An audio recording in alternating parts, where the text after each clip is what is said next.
Menjabat jadi presiden, banyak sekali kasus korupsi yang terbongkar. Setiap ada penangkapan koruptor, bobrok sekali ya negara ini, bobrok sekali negara ini. Ya memang bobrok negara kita itu. Terlalu banyak koruptor di negara kita, terlalu banyak orang-orang bermental maling di negara kita. Dan di saat ada presiden yang berkomitmen ingin membasmi para koruptor itu, ingin memberantas para maling-maling duit rakyat ini, bahkan ada kasus yang sudah bertahun-tahun lamanya tidak tersentuh bisa dibongkar, harusnya kita dukung dong. Kita dukung presiden kita yang ingin memberantas para koruptor itu yang sudah membuat negara kita ini bobrok. Bukannya malah di demo, mau dilengsarkan. Katanya akademisi, katanya intelek, tapi kenapa pemikirannya terbalik-balik? Harusnya kita dukung yang mau membasmi koruptor, bukannya mendukung para koruptor. Ya gimana negara kita nggak makin bobrok kalau pola pikir rakyatnya begitu, malah membela koruptor? Kayak mana ini ya? Ini ada tangan yang berkuasa ikut main kalau menurut saya gitu. Kenapa nggak bisa sikat semua? Kasih gua dirut dong kayak gojek gubernur. Gua pecat-pecatin tiap minggu. Guys, kalian udah nonton belum podcast Ahok yang ini? Kalau belum, mending kalian tonton sekarang. Dan please kepada Pak Presiden Prabowo, kasih Ahok jabatan. Ayolah Pak, soalnya kasus korupsi di Indonesia ini udah makin-makin aja nih kita lihat. Ternyata mereka ini korupsi berjamaah dan banyak pihak yang terlibat. Salah satunya ada petinggi dan orang kuat di pemerintahan. Nah loh, siapa itu? Waktu itu Ahok menjabat sebagai komut, itu pun dia gak bisa berbuat terlalu banyak karena atasannya ada main. Setiap dia mau melakukan pengecekan selalu dihalang-halangi. Bahkan waktu itu dia mau ngecek tangki ya kan, tiba-tiba besokannya tangkinya meledak anjir. Ada indikasi mereka itu mau menghilangkan barang bukti. Dan yang lebih membagongkannya lagi adalah ini sudah dilakukan secara turun-temurun. Jadi dari dulu itu mereka cuma gonta-ganti pemain aja. Dari sini gua ngerti kenapa Ahok itu sulit untuk masuk ke pemerintahan. Banyak banget orang yang mau menjatuhkan dia dan dia selalu diserang dengan isu agama. Lagi dan lagi agama.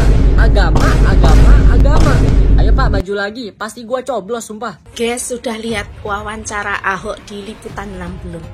Jangan sangat menggebu-gebu.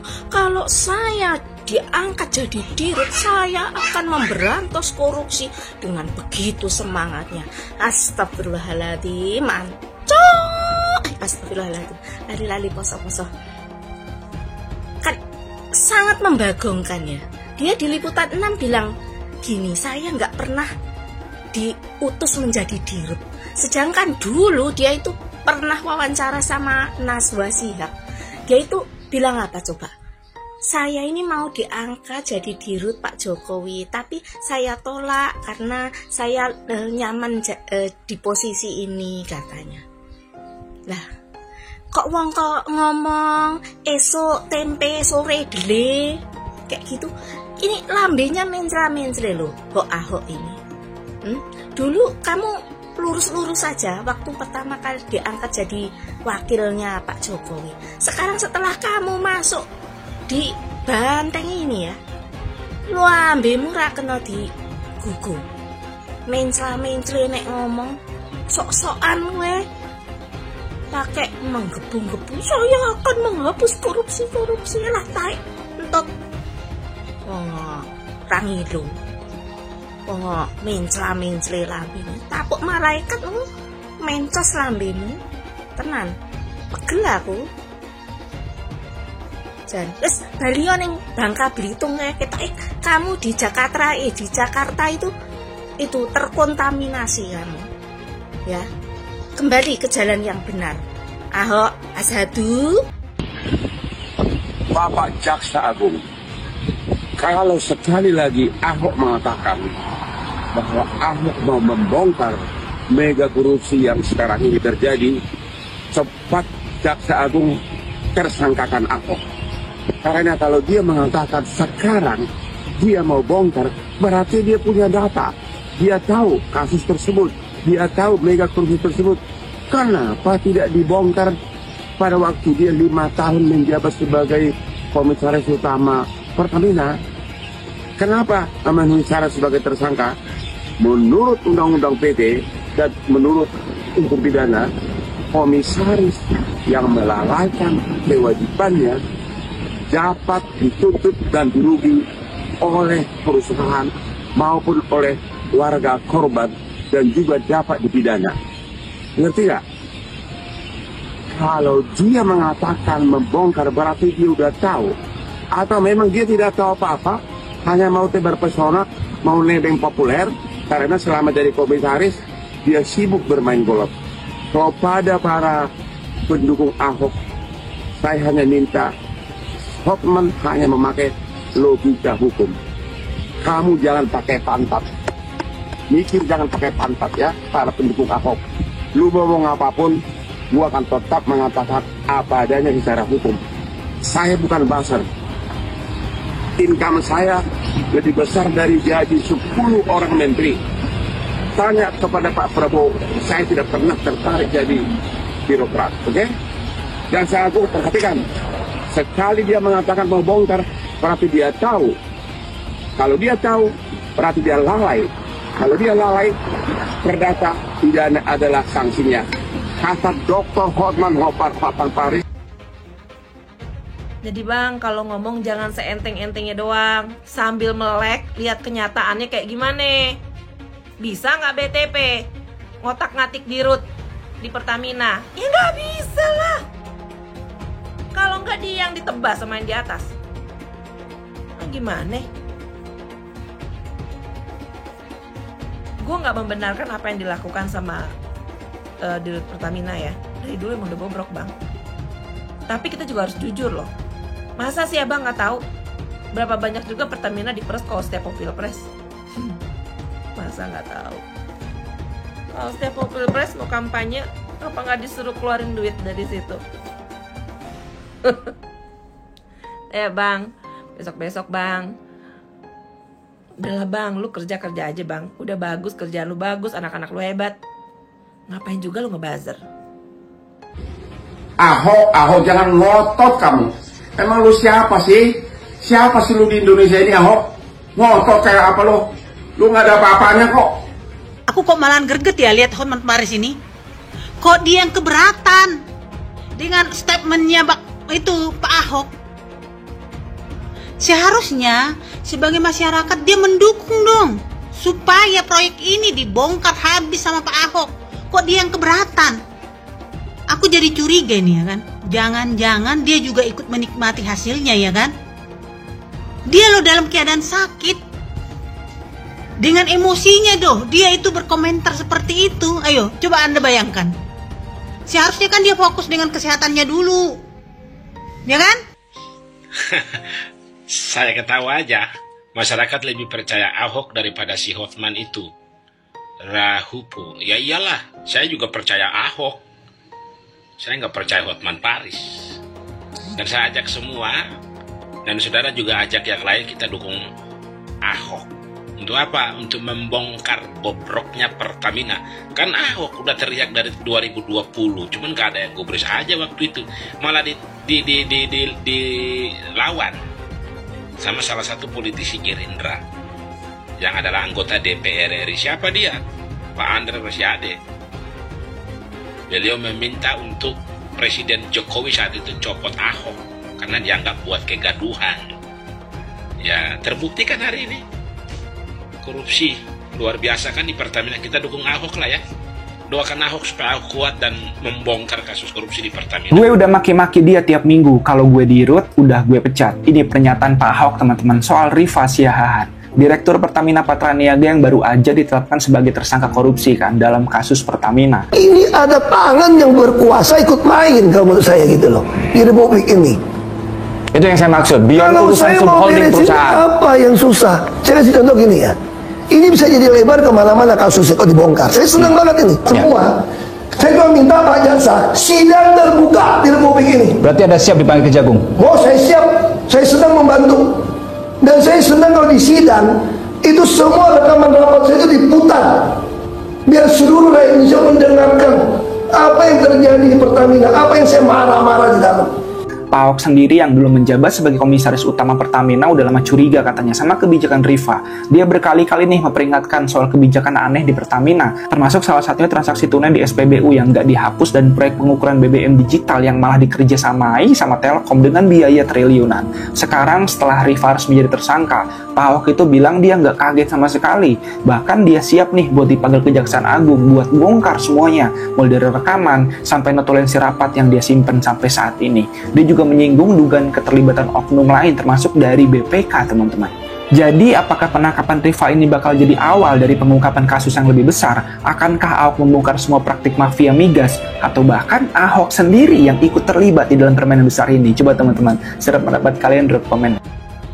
Yang membongkar mega korupsi Pertamina bukan Ahok, tapi kejaksaan. Ahok sama sekali tidak ada peran apapun membuat kasus mega korupsi Pertamina ini terbongkar. Justru itulah yang aku tanyakan.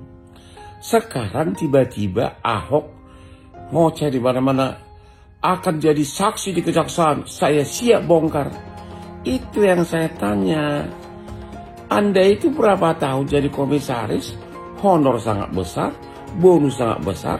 Anda mundur, ada ayam-ayam aja, nggak ada suara, nggak ada protes apapun.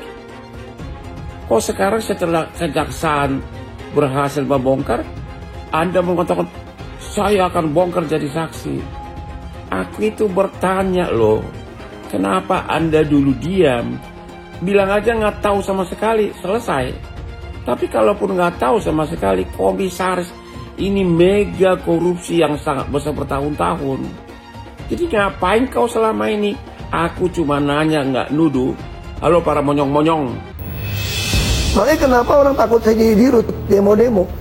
Kalau saya jadi dirut, saya bisa langsung pecat tuh dirut subholding. Karena untuk ke notaris saya yang putuskan. Dan saya tidak pernah takut sama menteri BUMN manapun. Sama saya benar. Kenapa saya dikurung tidak boleh jadi dirut?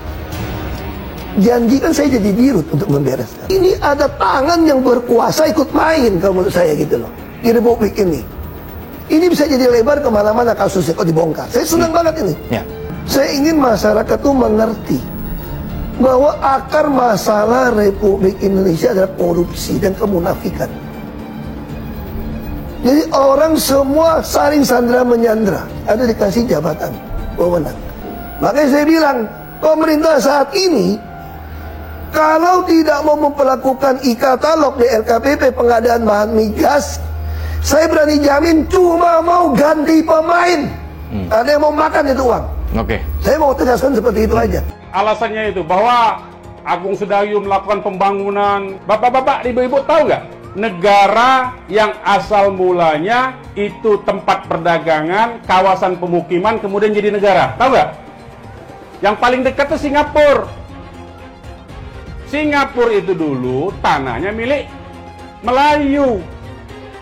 Orang-orang pendatang Cina dari Republik Rakyat Cina datang ke situ, di backup oleh Inggris, didirikan pelabuhan, diberi tempat, diberi tanah, kemudian didatangkan orang-orang Cina sebanyak mungkin sehingga jumlah Melayunya kalah.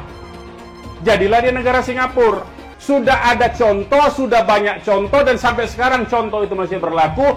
Orang-orang pendatang yang tadinya hanya kawasan pemukiman dan perdagangan, lama-lama jadi negara sendiri. Itu sudah ada, bukan hayalan. Jadi jangan dianggap ini membohong. Wahai cucu-cucu Senawawi Al-Bantani, wahai keturunan Sultan Banten, saya menyeru, ini perjuangan rakyat Banten.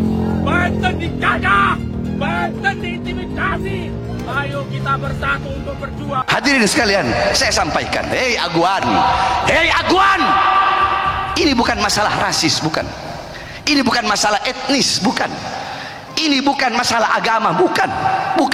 Hei Aguan, saya sampaikan kepada kamu, Aguan, walaupun engkau punya segala-galanya, engkau punya uang, harta yang berlimpah, engkau bisa beli oknum-oknum pejabat, engkau bisa beli oknum-oknum perangkat negara dengan kau punya uang, walaupun kau bisa beli partai-partai politik atau oknum-oknum anggota dewan. Wahai Aguan, kau punya uang, kau punya harta, kau punya segala-galanya, akan tetapi ingat,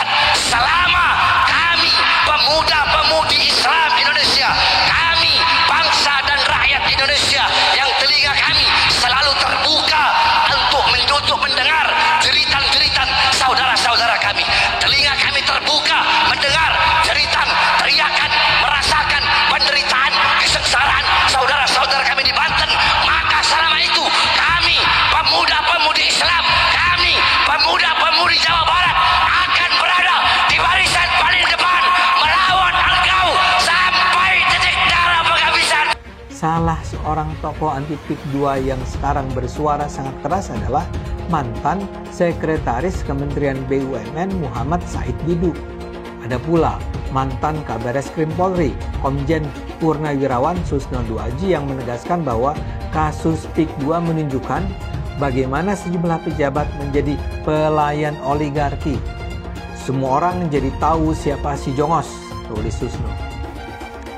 Di Banten sendiri saat ini berlangsung upaya untuk membangkitkan kemarahan masyarakat Banten untuk menolak pengembangan PIK dan PIK-PIK selanjutnya. Mantan Ketua KPK Abraham Samad bersama Said Didu juga melaporkan kasus PIK 2 dan aguan ke KPK. Menurut Samad, laporan ini mencakup 6 aguan serta mantan Presiden Jokowi.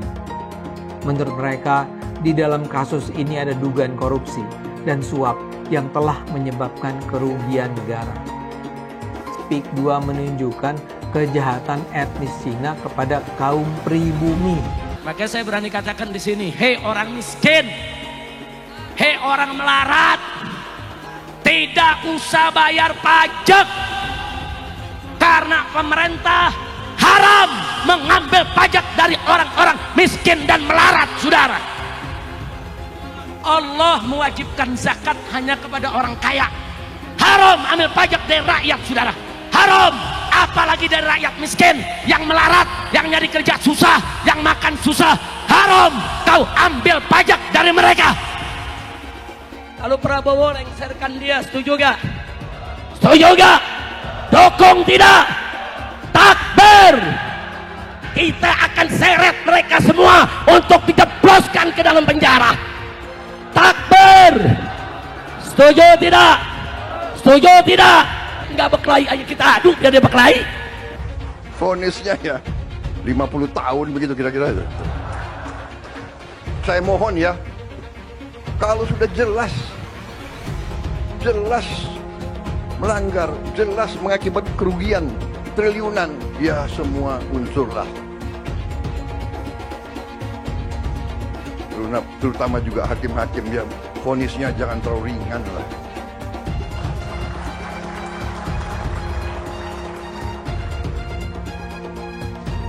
Nanti dibilang Prabowo nggak ngerti hukum lagi.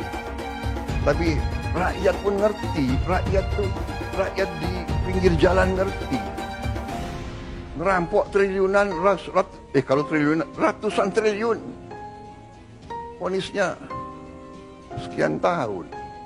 Vonisnya ya 50 tahun begitu kira-kira. Presiden bisa bikin perpu ngalahkan 560 anggota DPR RI. Iya dong, kayak sekarang orang ribut undang-undang perampasan aset, korupsi. Kita semua tahu akar masalah di Indonesia semua tuh korupsi, bos. Kau korupsi bikin perpu aja perampasan aset. Iya dong, kalau nggak mau perpu itu, kita ada Undang-Undang Nomor 7 tahun 2006. Hasil ratifikasi konvensi PBB melawan korupsi. Sudah ada undang-undangnya. Tanya lu orang-orang pajak, lu pernah tagih nggak pajak-pajak orang di LHKPN? Lu lihat aja tuh di KPK. Banyak pejabat, mantan pejabat, hartanya melimpah. Nyebut hibah. Kok nggak dikejar pajak? Kenapa mesti kejar pajak orang menengah? Betul. Yang kejar setengah mati. Betul banget. Ya kan menengah kayak kita nih. Listrik naik tahun depan, minyak naik, barang beras naik, semua naik. Gaji kagak naik. Lu paksa demo gaji naik nih, perusahaan nggak bisa jualan, tapi lakukan ya PHK. PHK lebih cilaka. Ya. Nah ini tanggung nih tengah nih. Rumah nggak bisa jangkau semua. Cuma bansos saja kasih. Sebenarnya bangsa kita ini punya nurani yang baik. Ya. Kita tuh suka pakai nggak enak hati. Jadi kalau semua orang bilang hitam, kalau gue bilang putih sendiri kayaknya nggak sopan. Karena kita disesatkan dari penjajah Belanda. Berbeda pendapat walaupun benar, dianggap tidak harmoni. Betul. Saya kalau lu mau tunjukin iman lu hebat, tunjukkan di perbuatan lu. Baru gua bisa lihat iman lu. Iya dong. Lu kalau ngomong iman lu hebat, tunjukkan perbuatan lu dong. Tapi orang nggak seneng gua ngomong kayak gitu. Ya udah, lu nggak senang ya nggak pilih, ya udah. Ya udah sekarang lu selesai lo. Kayak semua orang nggak suka gua kan. KPK yang menjadi macan ompong menghadapi Anies Baswedan. Ada apa dengan KPK sehingga dia tidak berdaya untuk mengungkap kasus Formula E dan banyak proyek-proyek siluman, proyek-proyek yang dananya di markup di Pemprov DKI. Ada apa? Kenapa KPK menjadi macan ompong di depan Anies Baswedan? Ada apa? Kabarnya dengar katanya itu Formula E itu yang makan uangnya juga rame-rame, ada juga DPRD DKI. Ya tangkaplah, ya kan? Tangkap tuh anggota-anggota DPRD DKI dan Anies Baswedan. Selesaikan Formula E itu. Tindak tegas. Cuman ya susah. Lembaga KPK-nya sendiri, oknum-oknumnya itu juga banyak maling. Itu waktu si Novel Baswedan itu menjadi penyidik KPK tuh ditawarin mau berapa tahun. Itunya di penjaranya mau berapa tahun. Itu ada harganya. Ya kan? Mau 2 tahun sekian, 5 tahun sekian, 10 tahun sekian, 12 tahun sekian. Kalau seumpamanya si koruptor ini tidak mau memberikan uang, ya diperberat. Ya kan? Nah itulah kerjanya KPK. Semoga mau seperti apapun hebatnya kong kali kong kejahatan yang dilakukan oleh Anies Baswedan, ya, menyalahgunakan kewenangan atau menyalahgunakan anggaran Formula E ataupun anggaran yang ada di Pemprov DKI. Ya, yakin suatu hari nanti Allah Subhanahu wa taala akan menurunkan azab yang seberat-beratnya kepada Anies Baswedan CS. Saya tidak mau pemimpin masa depan menyalahkan angin di kemudian hari. Anda kalau nyindir lain kali jangan pakai angin, Mas. Mau bilang lagi, jangan salahkan angin. Saya kan sampaikan soal angin ya kemarin. Angin tak ada KTP-nya. Angin itu bergerak dari sana sini. Ketika polutan yang muncul dari pembangkit listrik tenaga uap mengalir ke Jakarta, maka Jakarta punya indikator, karena itu Jakarta mengatakan ada polusi udara. Ketika anginnya bergerak ke arah Lampung, ke arah Sumatera, ke arah Laut Jawa, di sana tidak ada alat monitor. Ada orang yang bilang jangan cerita soal angin, maka dia tidak menghormati ilmu pengetahuan. Soal pembangunan yang berkelanjutan. Dia bilang di Jakarta dia udah meneruskan yang udah baik. Lu jangan percaya ya, itu ngibul. Faktanya nggak seperti itu loh. Belum lagi nih, program penanggulangan banjir. Jadi di daerah Jakarta itu ada daerah yang sebelumnya udah bebas banjir. Pas Anies mimpin, kok bisa-bisanya daerah itu banjir lagi? Gimana nggak banjir kalau kalinya udah nggak pernah dikeruk sama dibersihin, Pak?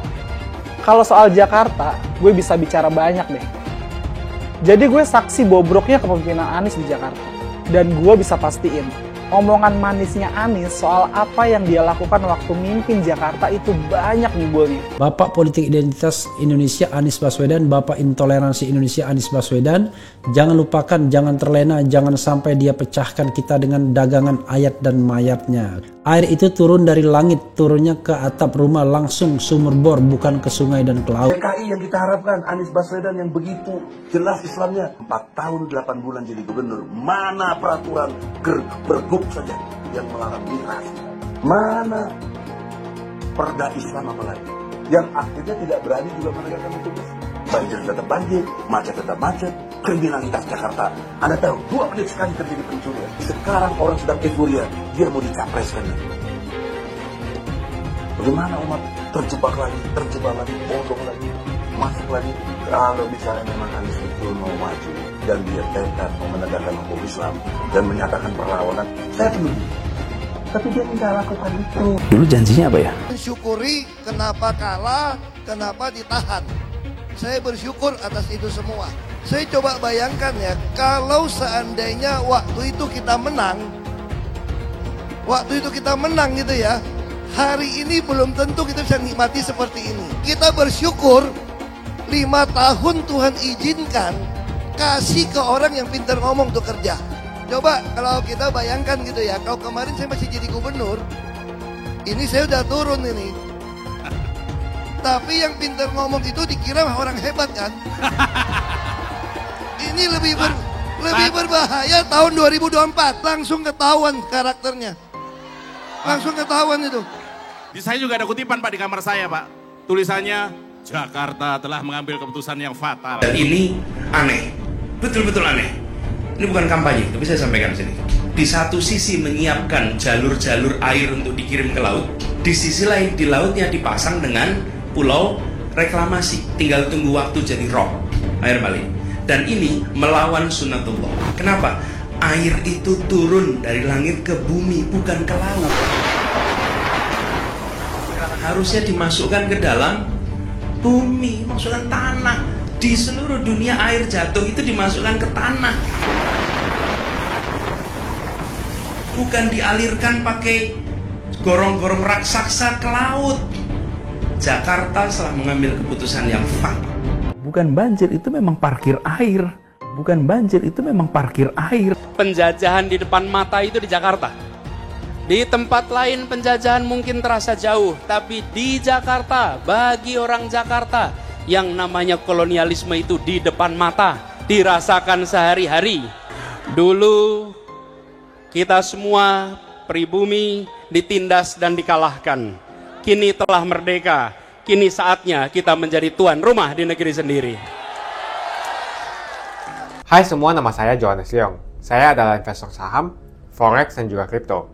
Channel ini banyak membahas tentang berita terkini, edukasi finansial, investasi, dan lainnya. Jangan lupa subscribe channel ini kalau kamu suka dengan konten yang serupa. Follow juga sosial media lainnya yang saya taruh link di kolom deskripsi.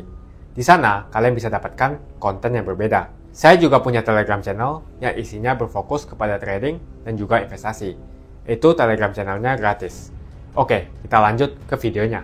Sebagian besar penonton di video ini, setelah menonton video di awal, mungkin bertanya, apakah kejadian seperti krisis 98 akan kembali terulang? Belum lagi keadaan global yang tidak menentu. Lalu apa yang bisa kita lakukan untuk selamat dari krisis yang mungkin akan datang dalam waktu dekat? Jawabannya adalah investasi. Kebanyakan dari kalian yang lagi nonton kalau investasi pikirannya pasti hanya di properti. Tapi ketika terjadi krisis seperti 98, apa yang terjadi dengan rupiah ketika hyperinflasi? Dan juga apa yang terjadi dengan harga properti? Harga dolar dari Rp2.500 terbang ke Rp15.000.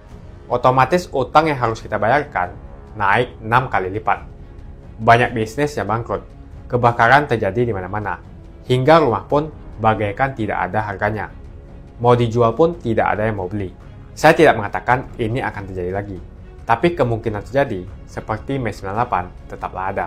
Negara gede seperti Argentina, Venezuela, dan Turki baru-baru saja mengalami hyperinflasi. Apalagi setiap hari kita ketemu ada saja konten yang berbau sara ke orang Tionghoa yang ada di Indonesia. Entah itu dari Instagram, ataupun dari YouTube, ataupun sosial media lainnya. Kita bisa lihat di tahun 2017, saat Pilgub Jakarta, hampir terjadi kerusuhan seperti 98, karena Ahok dituduh menodai agama. Ahok pun harus dipenjara untuk menenangkan masyarakat yang dengan gampangnya dihasut untuk membenci Tionghoa, dan tidak memilih pemimpin yang beda agama. Pada akhirnya, Anies jadi gubernur dengan bantuan Ormas Terlarang FPI, dan sampai saat ini dijuluki sebagai Bapak Politik Identitas. Kejadian itu pun berlanjut hingga saat ini. Masifnya pemberitaan sara terhadap Tionghoa beredar di media-media nggak jelas. Penontonnya setiap hari dihasut untuk menggulingkan pemerintah karena tuduhan Indonesia dikuasai oleh Taipan atau Sembilan Naga, yang ujung-ujungnya menyalahkan Tionghoa lagi. Kita bisa melihat kejadian di PIK 2, di mana ormas terlarang seperti FPI dan juga HTI terus menghasut masyarakat untuk membenci Tionghoa. Saya tidak bisa membayangkan jika kejadian seperti Mei 98 terulang kembali. Setiap musibah yang selalu disalahkan adalah keturunan Tionghoa. Setidaknya di video ini, saya akan membagikan strategi saya yang sudah saya terapin jika kejadian 98 terulang kembali. Tujuan dari strategi ini supaya kita setidaknya bisa selamat dari masalah finansial ketika musibah ini terjadi. Strateginya adalah investasi di aset yang berbeda-beda, bukan di satu jenis aset saja. Misalnya hanya di properti. Kalian bisa mulai belajar berinvestasi di aset yang berbeda seperti Bitcoin, emas, dolar, bahkan saham global atau saham Amerika. Ini adalah cara yang bagus untuk mengurangi risiko tergantung kepada satu jenis aset saja. Bukan gak nasionalis kalau kita mau invest di aset-aset yang saya sebutkan tadi. Tapi memang peluang yang kita dapatkan dan potensinya memang jauh lebih bagus dari properti, apalagi deposito. Pertama, pelajari jenis aset seperti emas. Setidaknya kita bisa terlindung dari efek hyperinflasi ketika terjadi. Selain itu, kalian juga harus belajar bagaimana mendapatkan penghasilan dari emas. Kedua, kalian harus belajar investasi aset global seperti saham Amerika atau saham global. Ketika terjadi krisis, yang paling berdampak adalah saham-saham Indonesia. Karena semua utang perusahaan dalam bentuk dolar akan terkena dampaknya. Deposito reksadana, properti juga akan terkena imbasnya. Ketiga adalah kalian harus belajar mengenal berinvestasi di Bitcoin. Alasan kenapa saya suka banget dengan kripto, karena kita bisa pergi ke negara apapun di dunia ini, misalnya di Singapura, dan saya tinggal jual kripto saya di negara itu. Saya menganggap Bitcoin itu sebagai aset properti digital yang bisa saya bawa kemanapun dan jual kapanpun saja secara instan. Kalau saya butuh uang, detik ini juga bisa saya jual, tidak usah menunggu berbulan-bulan. Itulah strategi saya jika kejadian 98 terulang kembali, untuk selamat dari masalah finansial. Kamu bisa cek link di kolom deskripsi untuk mulai investasi. Dan saya sudah sediakan juga video playlist supaya membantu kalian paham tentang investasi. Semoga video ini membantu kalian untuk selamat dari masalah finansial ketika musibah ini terjadi kembali. Semoga Indonesia selalu damai dan sampai jumpa di video selanjutnya.